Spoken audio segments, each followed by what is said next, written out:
Let's talk to Jim Saker, Director of the Centre for Automotive Management at Loughborough University. He's also President of the Institute of the Motor Industry. Jim, welcome back to the programme. What's the significance of the timing of this announcement now?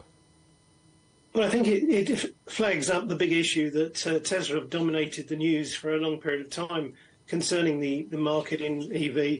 And this is some of its rivals replying by making a big statement and saying that, this is what we're about.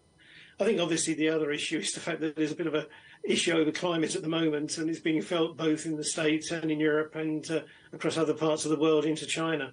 So it's a very timely announcement. In practice, how is this going to work? Does this mean you're going to have a charger that's compatible with all types of cars? Well, the ones they're proposing are for both the NACS and also SSC, which are the two major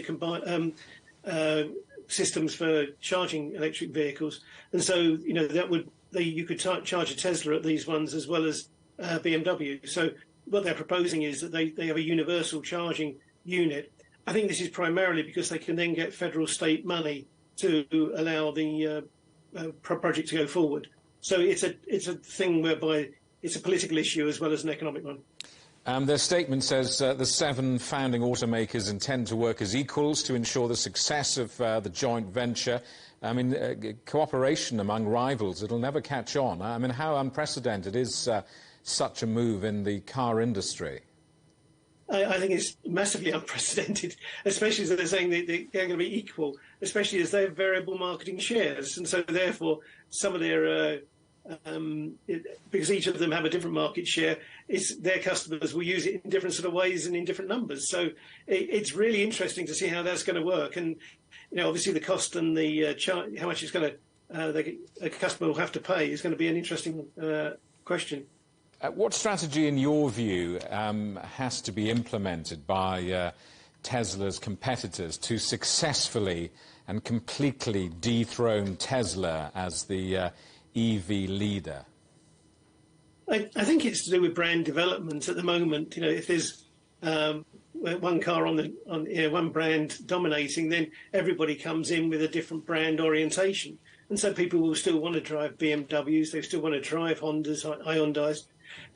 But people like Ford are going to come in and be very much more American in their branding. You look at the Mustang branding.